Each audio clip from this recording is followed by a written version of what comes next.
Next on the bench is a Gilbert mantle clock from 1904, and this clock's got quite a few problems, so stick around and watch how I give this clock a second chance.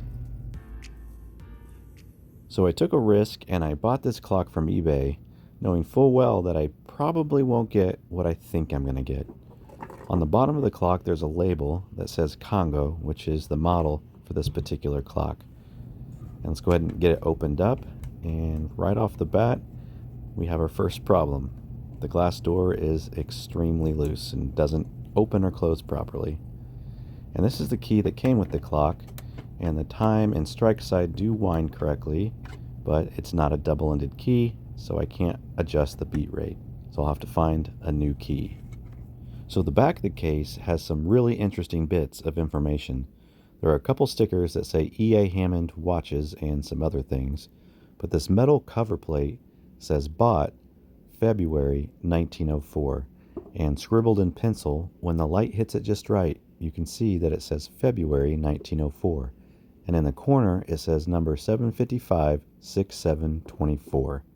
But later on in the video I'll get more into the historical context and significance of some of these markings. So let's go ahead and get the bob put in and see if this clock ticks. And it ticks, so that's good, but I can't help but notice how filthy that movement looks. But let's see if it chimes at the 30-minute mark. Yep, so that's good. And let's see if it chimes and how it sounds at the hour mark.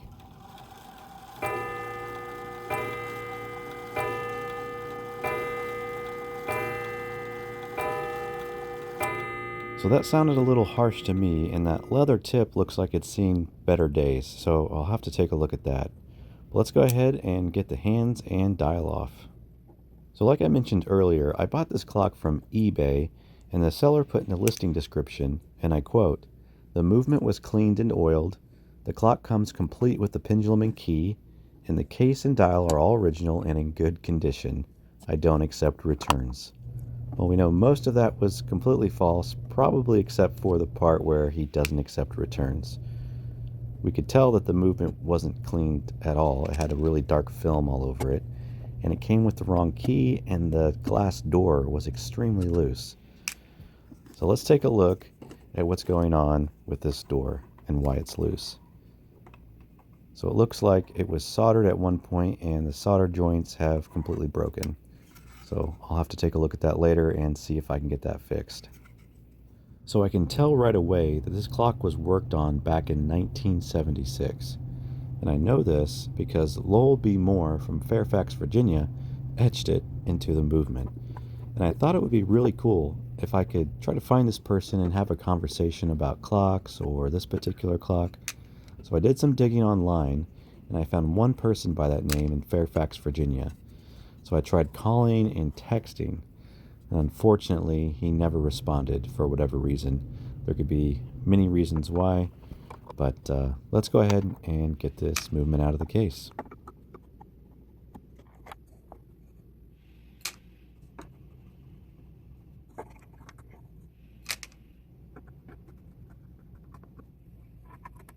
So one thing I'd like to mention is I recently purchased some assembly posts which help keep the movement raised up off the desk as I'm working on it. And I was able to get these because of your guys' support, so I really do appreciate it. Oh, what do we have here? That's right. I want to take a moment to thank Surfshark for sponsoring this video. Surfshark VPN effectively hides your online activity by encrypting your internet traffic. Not only this, if snoopers or hackers try to look, it'll appear as if you're located somewhere else entirely, even on the other side of the world if you want. By using Surfshark VPN, or Virtual Private Network, you establish a secure virtual tunnel between your device and the internet via a VPN server. This tunnel is then used to transfer all of your internet traffic. This helps keep your online activity private, block ads, trackers, malware, and protects all your devices at the same time. Reducing price discrimination is another great benefit of using a VPN. Some websites use your location and cookies to tailor their prices.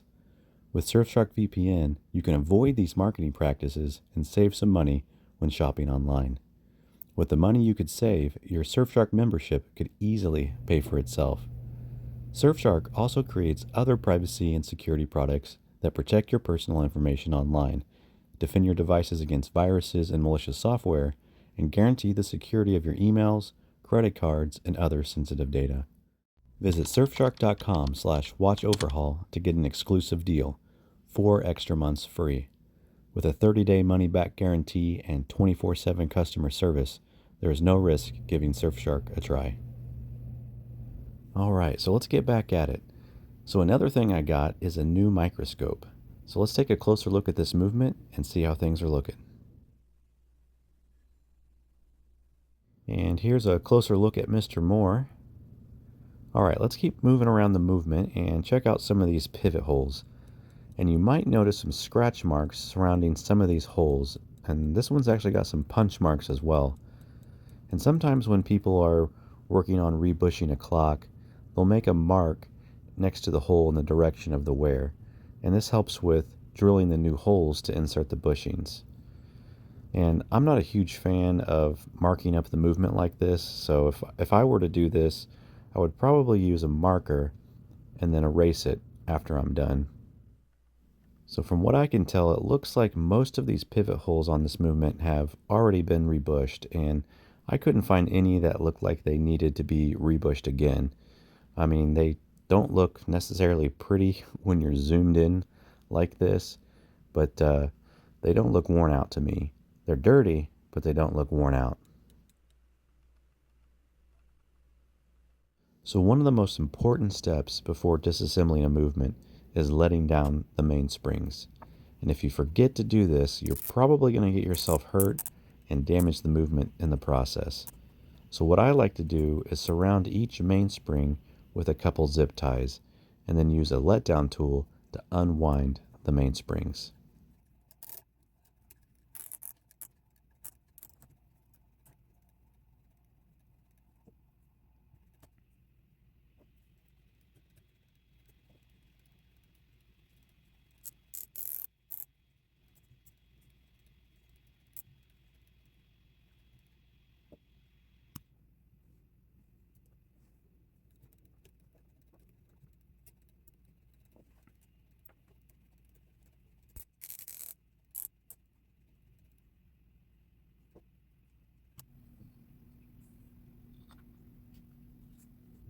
So before I can unwind the mainspring, I have to move the click spring out of the way. And what I'll do is I'll start to wind the mainspring a little bit, and that'll move the click out of the way, and then I can unwind the mainspring. And when you wind a clock and you hear that clicking sound, what you're hearing is that click pressing up against the ratchet wheel on the main wheel.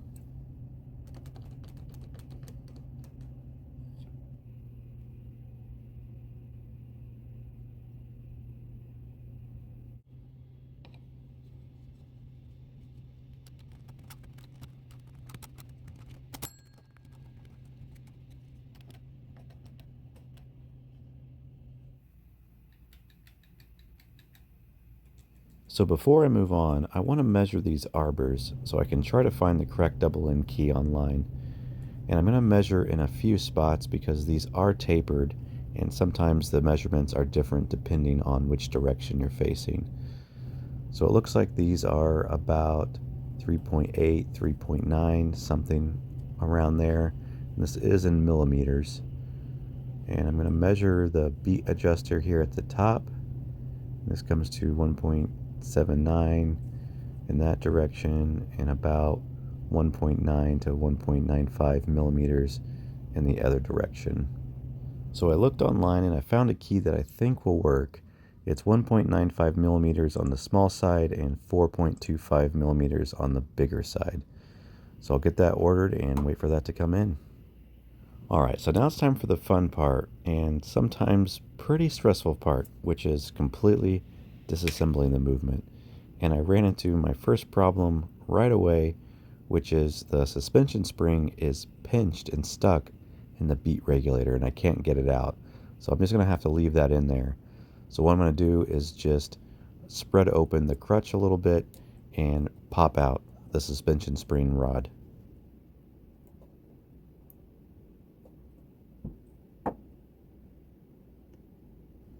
And there we go. And I'll just pinch that back so it doesn't catch on anything. And let's keep moving forward.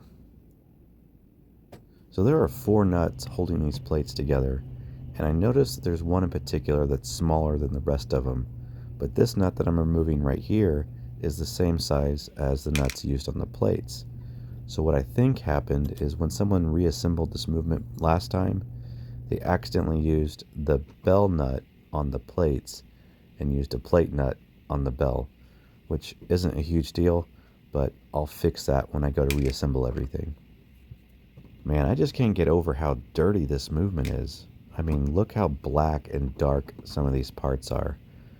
It's my guess that someone probably sprayed something like WD-40 on the movement, which is something you definitely don't want to do because it does things like this and it gums up the wheels and the pivot holes. I don't know, what do you guys think? Do you think someone sprayed WD-40 on this movement? So when I separate the plates, I try to do that very carefully so I don't make a huge mess of everything and wheels go flying everywhere. I did drop the escape wheel, but I'll put that back just for reference, and then I'll just work my way through the movement, removing and inspecting each part. And you might be wondering how I remember where everything goes when I go to reassemble everything. Well, what I do if I run into problems is I'll reference the video that you're watching right now, and I'll know exactly where I took something off and where it should go back. So another big thing that helps me with knowing how to reassemble a clock movement is actually taking the time to figure out the anatomy of a clock and the relationship between all the wheels and levers and things like that. And over time, I'm finding that I'm starting to recognize particular wheels. Like I can look at a particular wheel and go, oh, that's the 4th wheel and that typically goes here. And this is the escape wheel and that typically goes there. And so that's what I've found has been the biggest help for me.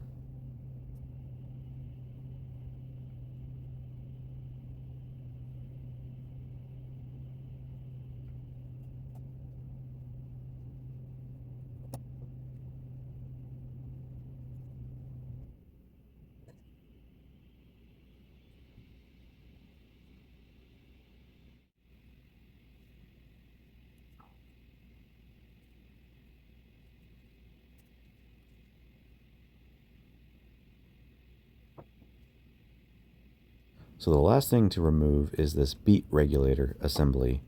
And I actually found some really cool patent information about this assembly that I'll share with you guys later on in the video.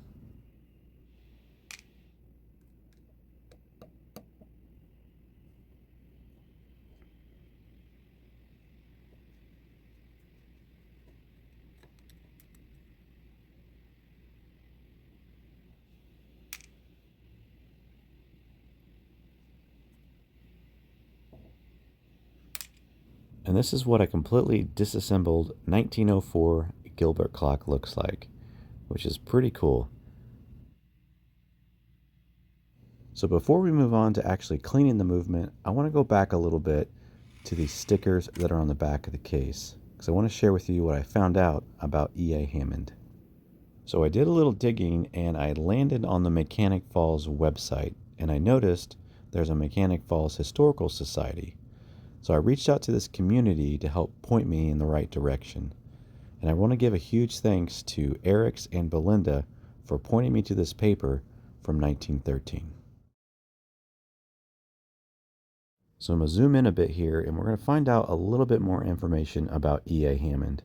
So it looks like in 1913 he accepted a new position at a bakery in Auburn, Maine. But when he first got to Mechanic Falls, he was the owner of a barber shop and a jewelry repairing shop. But he sold it out because he was having some health issues.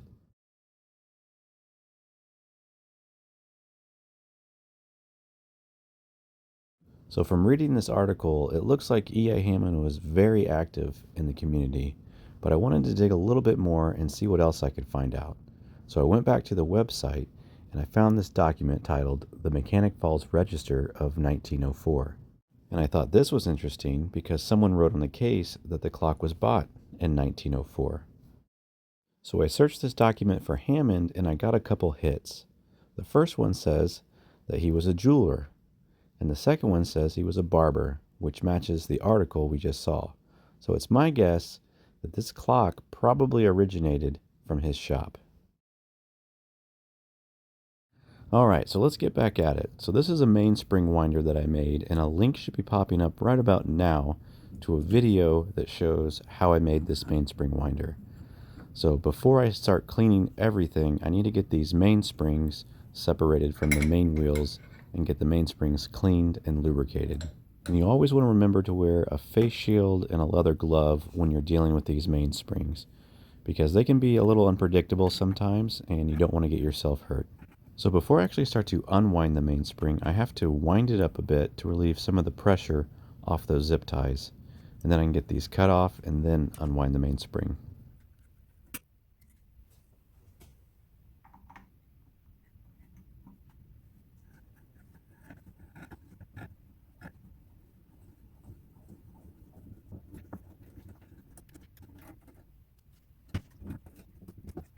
So it looks like this spring is pretty set, which is typical for some of these antique clocks.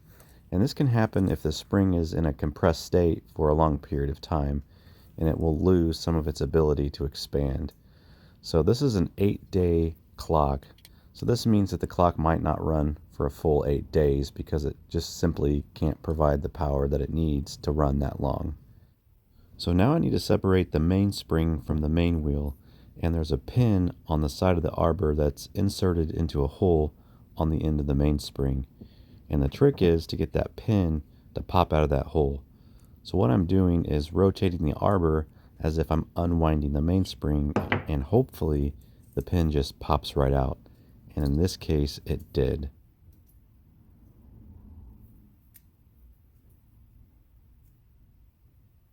So if you look here, there's a hole on the end of the mainspring, and the pin that's on the side of the arbor goes into that hole. So now it's time to clean and lubricate the mainspring. So I'm going to get it mounted into the vise and use some steel wool and WD-40 to clean all the dirt and grime off the mainspring. And typically you don't want to get WD-40 anywhere near a clock, but in this case I'm just using it as a cleaning agent, and I'm going to wipe it all off before I lubricate the mainspring.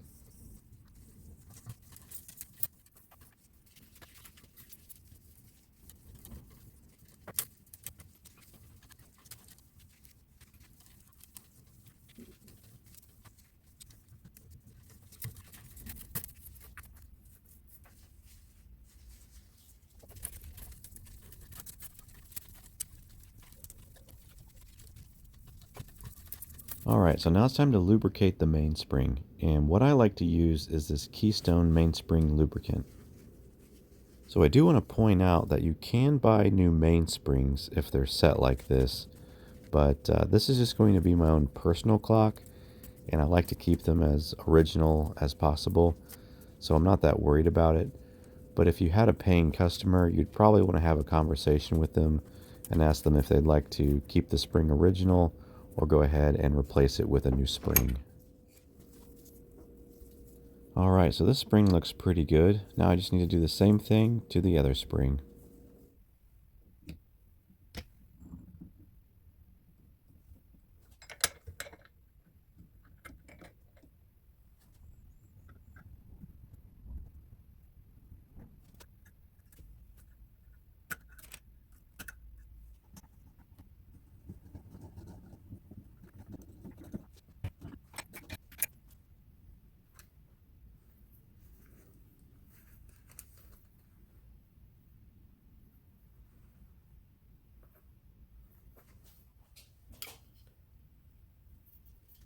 So with this spring, I am having some issues with popping that pin out of that hole.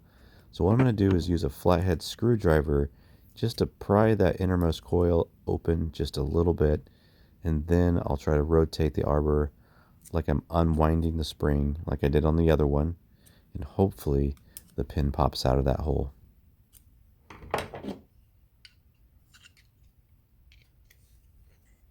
And there we go, it just popped out.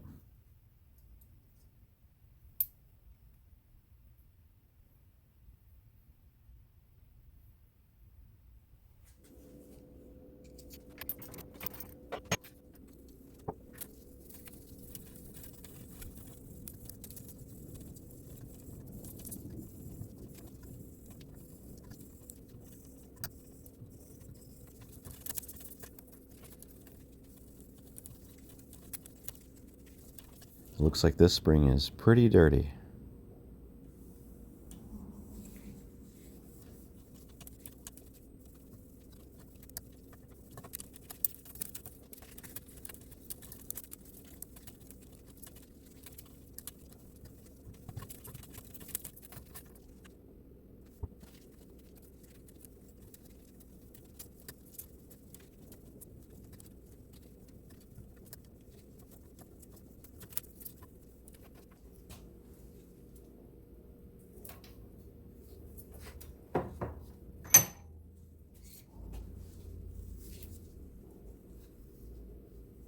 So in my last video, I used Crystal Simple Green in my ultrasonic cleaner, and I had an issue with some of the parts turning blue or purple.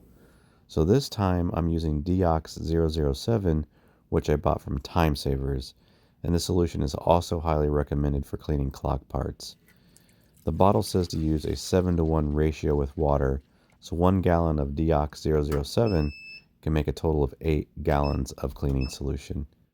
I also decided to reduce the temperature and cleaning time, so hopefully this fixes the problem that I had last time.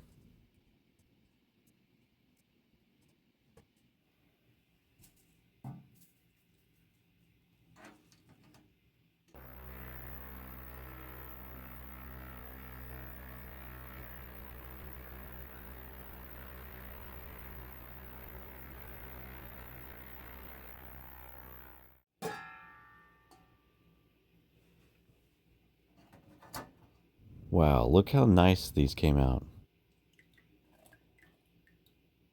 So now I'm just going to use some mineral spirits and clean off any leftover cleaning residue and dry everything off with a heat gun. So I want to take a moment to give a special thanks to these folks for clicking that thanks button that sits just beneath the video. It's because of your support that I'm able to purchase new tools, accessories, and clocks for this channel. You know, I reinvest 100% of the money I make on this channel back into the channel so I can continue to make the best videos that I can for you guys. So thanks again, and I really do appreciate it. But if you're looking for more ways to support the channel, I enabled channel memberships so you can now become an official member of the channel. As a member, you can get member shoutouts, early access to new videos, photos and status updates, and more. There are 3 levels to choose from, and each level builds on the next. The first level is called On the Verge. The second is Hands On, and the third is The Works. I hope you're as entertained with the play on words as I am. To learn more, go to youtube.com/watchoverhaul/join.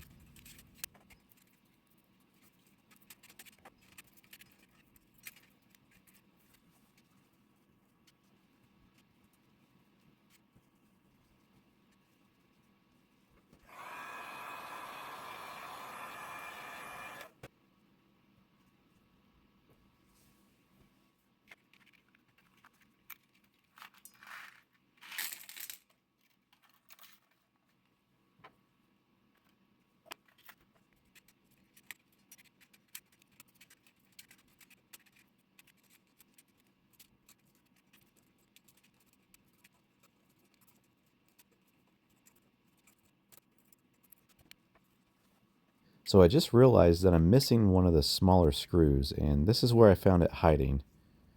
I've had this happen before, and I remembered that this toothbrush gets pretty hungry sometimes and likes to eat some of these smaller parts.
Okay, so we're finally done cleaning the movement, so now it's time to reattach the mainsprings to the main wheels. And the trick is to get that pin on the side of the arbor to go back into the hole in the innermost coil. And then I'll rotate the arbor like I'm winding the spring, and hopefully that pin catches in that hole.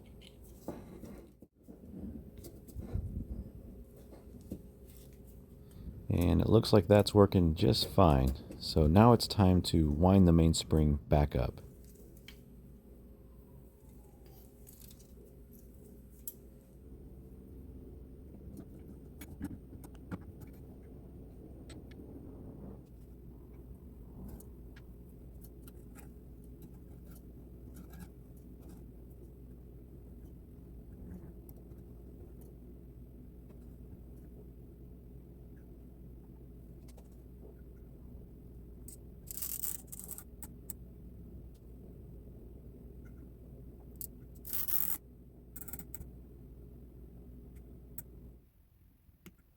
So now that the zip ties are in place, I can unwind the mainspring just a bit and let the zip ties hold the mainspring in place.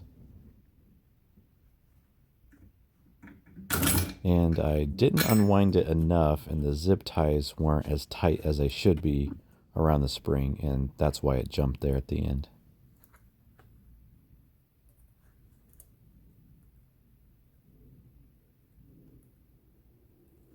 So now I'm going to get the other mainspring reattached and secured to the main wheel, and then I'm going to show you some before and after shots of what the movement looked like before cleaning and after cleaning, and the results are pretty amazing.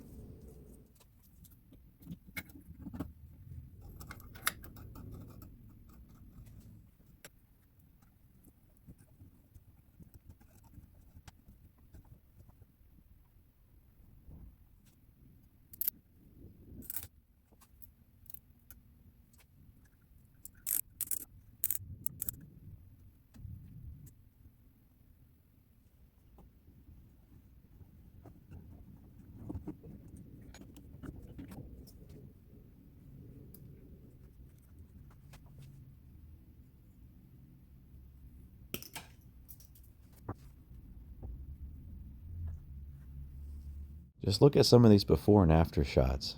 I'm just really impressed with how well this cleaning solution actually worked, and I'm thrilled that none of the brass turned blue or purple like it did in my last video. So before I can reassemble the movement, I need to figure out what's going on with this hammer. And I was messing with it off camera, and I accidentally broke off the leather tip. And I was planning on replacing it anyway, but I definitely have to replace it now. So I have this leather cord laying around from the last time I had to fix a hammer, and it should be the correct diameter. But first, I have to remove this old leather from the hammer, and this process took me a long time to do. Nearly 30 minutes or so, I would say. But don't worry, you don't have to sit through 30 minutes of me fumbling with this. I did speed it up quite a bit for the video, so you should only have to watch about a minute of it. But what I found worked the best is just using this razor blade and picking at it until it all came out.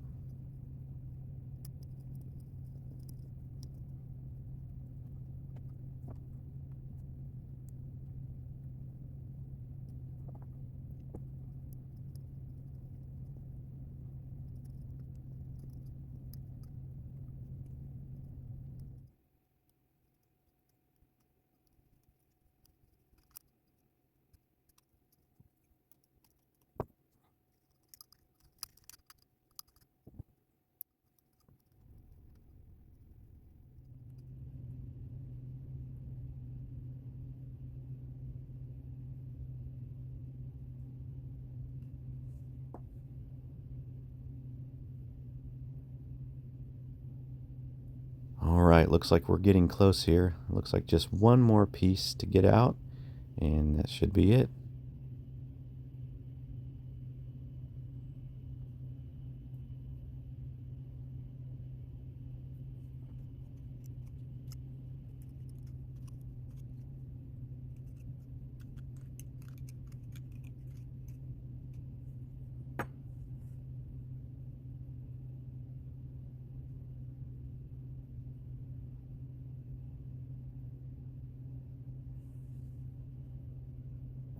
Now I'm just going to cut a piece of this leather cord, and I'm going to cut it a little longer than what I actually need, and then I'll cut it down to size after I get it installed. But first I'm going to try to soften and taper one end of this cord so it goes into the hammer just a little bit easier. And I'm just going to try to use 1 or 2 drops of CA glue in the hammer just to make sure that the leather tip doesn't fall out.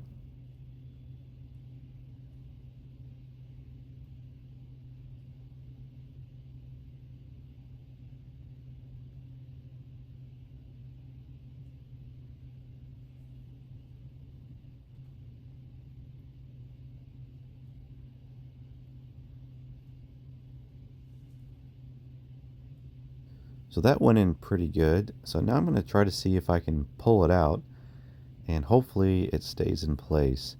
The goal is just to make sure that it doesn't just fall out, but I'm sure if I pulled on it really hard, it would come right out.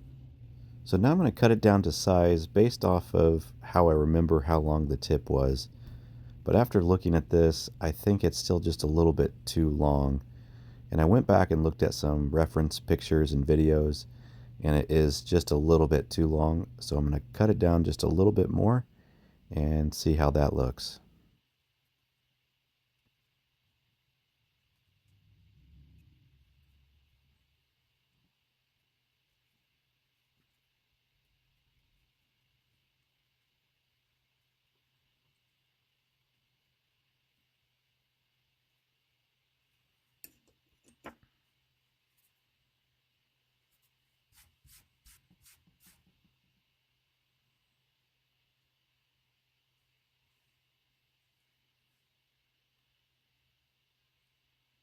Alright, I think it looks pretty good now, and hopefully it'll sound a lot better. But first, it's time to get the movement reassembled.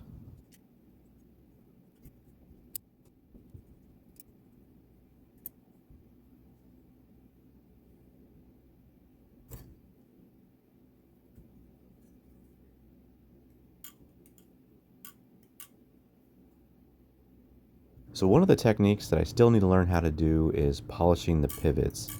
This is something that I still haven't figured out the best way to go about, but it is something I plan on figuring out at some point.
So one of the last things I like to do before I finish a clock is make sure that the beat rate is dialed in just right to where it's not beating too fast or too slow.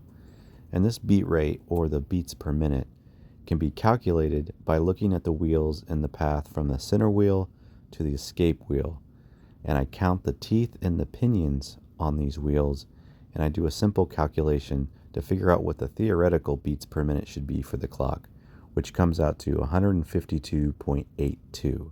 So this number will give me a target to shoot for, If I'm higher than this number, then the clock is beating too fast, and if I'm lower than this number, then the clock is beating too slow.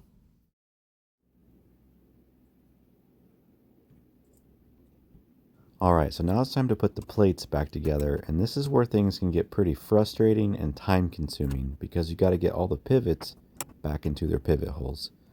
So what I like to do is start in a particular corner and try to get the pivots back into their pivot holes, and when I do, I'll loosely screw down the nut so the plates don't separate, and then I just work my way around the movement trying to get all the other pivots back into their holes. And I recently purchased a new tool that I'm using for the first time right now, which is a pivot locator. In the past, I've tried to just shove my fingers inside the movement to move the pivots around to get them to go back into their hole.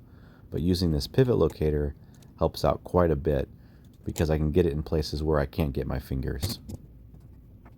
I also want to mention that if you're interested in working on clocks like I do, or you're new to it, and you get to this part and something doesn't seem right, try not to force anything and just take a step back and look at it from a different angle and try to find if there's something binding up or not sitting correctly.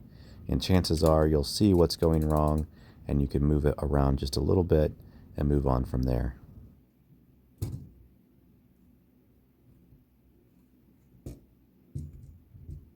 Alright, so I finally got the movement reassembled.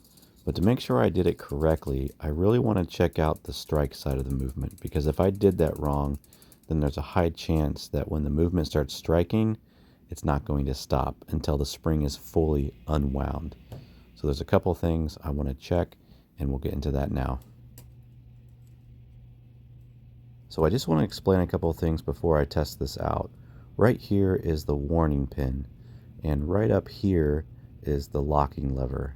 And so when everything's working correctly, the locking lever should fall into the path of the warning pin and should stop the clock from striking. I also want to point out that the count lever that I'm moving with my thumb right there should be in a deep notch, and the maintenance lever should be in the bottom of the maintenance cam notch when the locking lever falls into the path of the warning pin. So all of these factors have to be synced up, and if they're not, then most likely the clock won't stop striking. So let's try this out and see what happens. So if I assemble the movement correctly, then the count lever should stop in a deep notch on the count wheel, and it looks like it's not stopping. You can see that it dips down into the notch but then pops back out. So something's not right.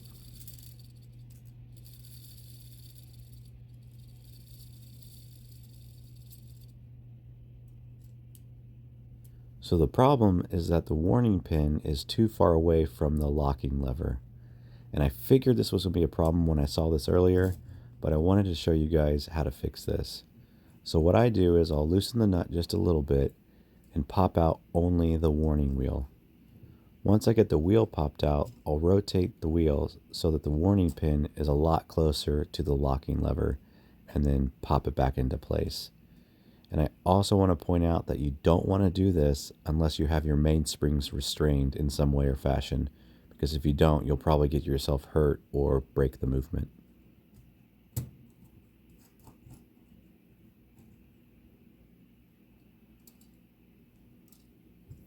Alright, so let's test this out again and see if it stops striking correctly. And if it works, the count lever should stop in one of those deep notches on the count wheel.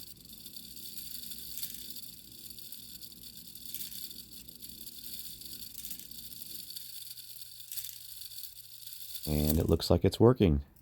And the reason it's working is because the warning pin is hitting the locking lever. As you can see right there, it stops the strike train from moving.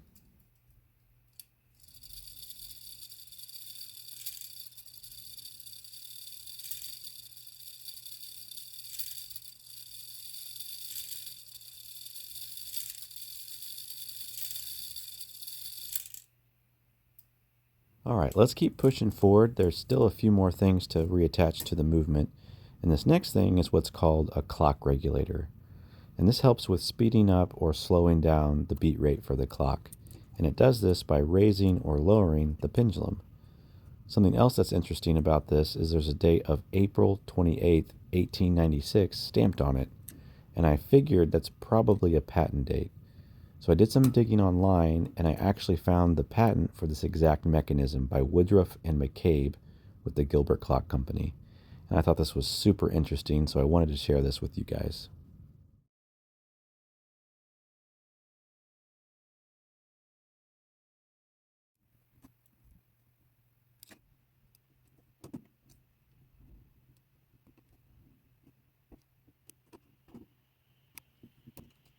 So as you can see, as I rotate the shaft, the pendulum will actually raise and lower.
And look what finally came in, a nice new shiny key. Hopefully I bought the right size, so let's give it a try and see if it works.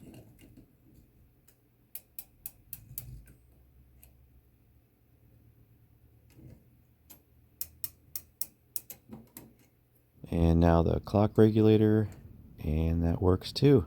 So we're good to go. So now it's time to cut off the zip ties because we don't need those anymore.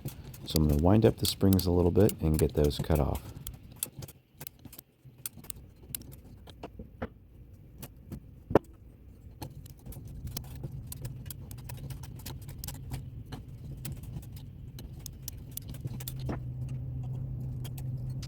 So now I'm going to do one more test of the striking mechanism with it running at normal speed. And you can see that the hammer is striking, so that's good. And hopefully it stops in one of those deep notches.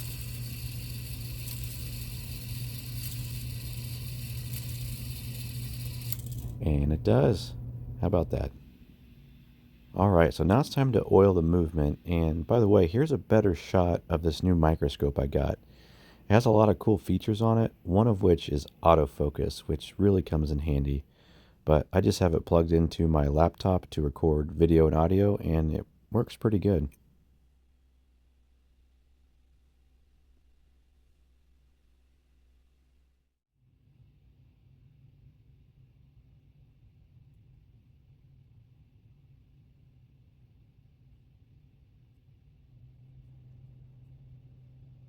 So when I flip the movement over, I realized the bell is blocking some of the pivots, so I actually had to remove that again so I can get those oiled.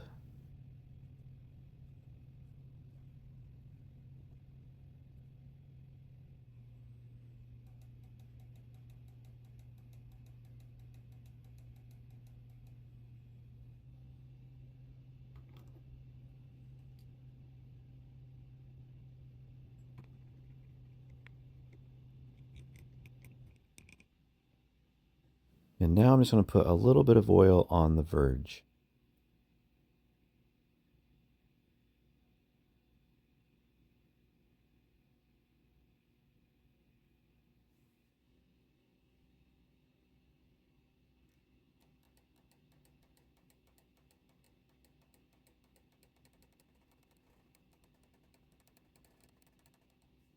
Alright, so now it's time to finally address this loose door. But first I need to get everything clean with the exception of the dial. I don't really want to touch that or mess that up, so I'm going to take that off and get that out of the way. But I'm going to clean the bezel and the glass and then try to address this loose hinge.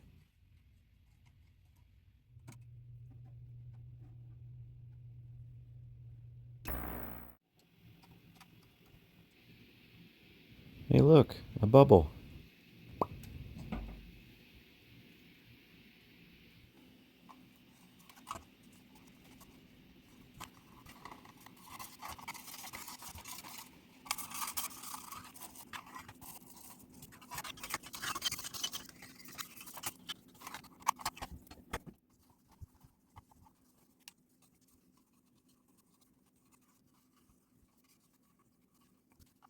by the way, I'm going to properly clean this glass with Windex here in a little bit.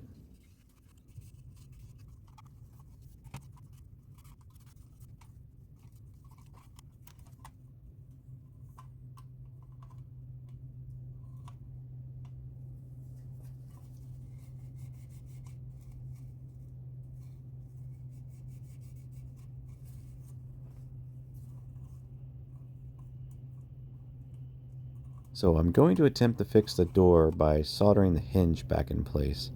And there seems to be plenty of solder already there, so I'm hoping I can just reuse what's already there. But if that doesn't work, then I'll just add a little bit more solder.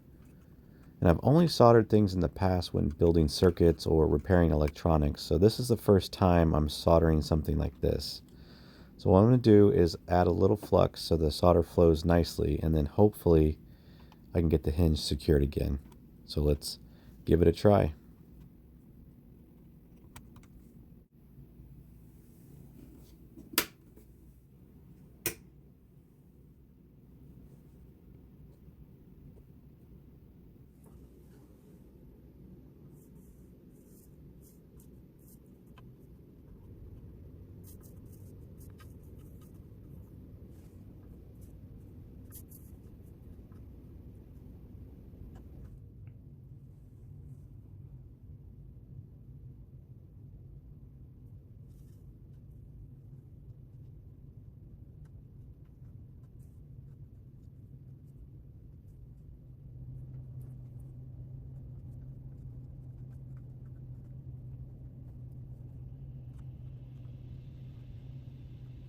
Okay, it doesn't look pretty, but let's see if it works. And the door isn't loose anymore. How about that?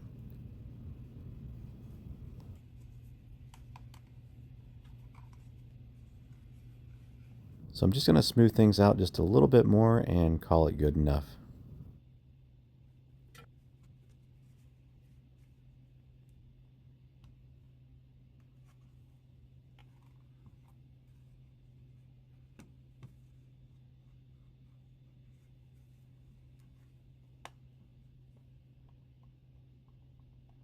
So I'm trying to tweak the hinge pretty hard here and it's not moving at all. So I think we got this fixed.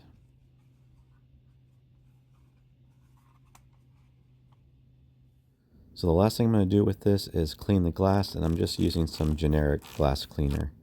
And then we'll move on to cleaning the clock case.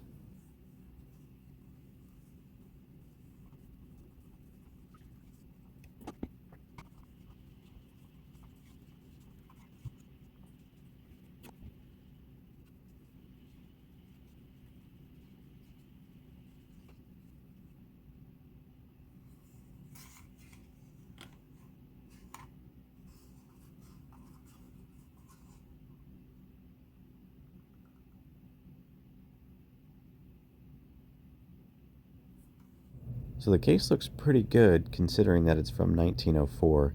So all I'm going to do is use some warm soapy water and clean the outside of the case. So I just want to point out that the finish on this case could use a little bit more attention than what I'm giving it, but I couldn't quite figure out the best way to make it look better than what it currently does, and I didn't want to risk making it look worse. So I'm just going to wipe it down and try to get all the dust and dirt off of it. But if you know the proper way to handle the finish that's on this case, please let me know and I'll look into it.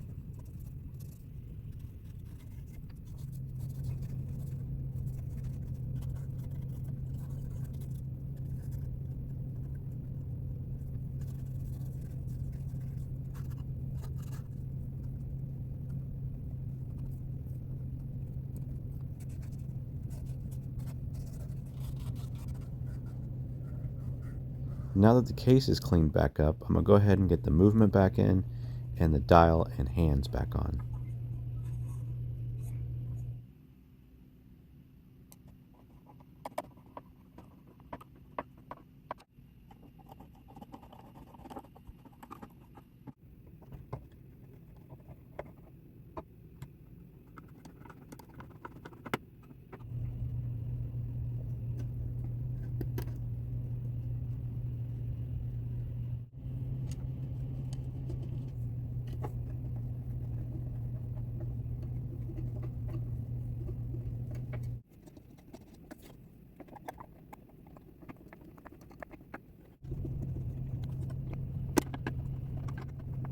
So I looked at where the count lever was on the count wheel, and it should be set at 3 o'clock right now. So here in a minute, I'll give it a test, and hopefully the next time it chimes on the hour mark, it strikes 4 times.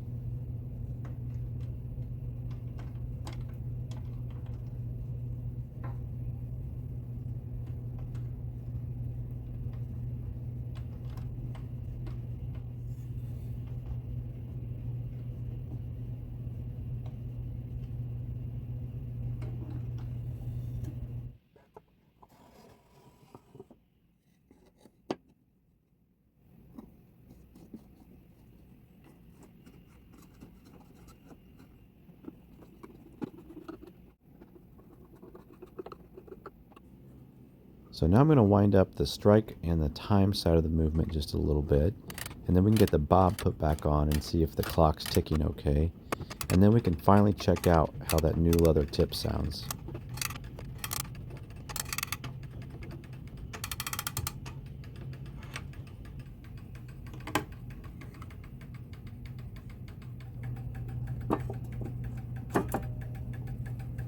The clock seems pretty happy already, but let's give it its bob back and see how it sounds.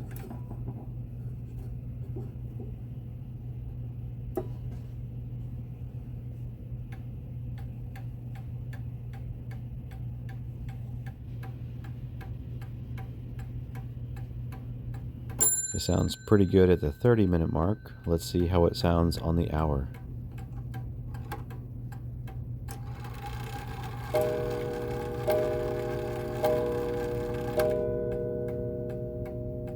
Well, I think that sounded a lot better than how it used to sound. What do you think?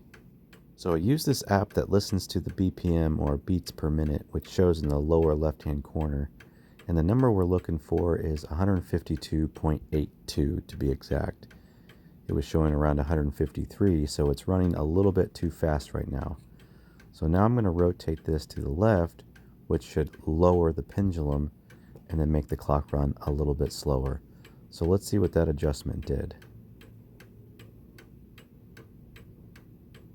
And it's still running a little bit too fast, so I need to lower the pendulum a little bit more. And let's see what that did.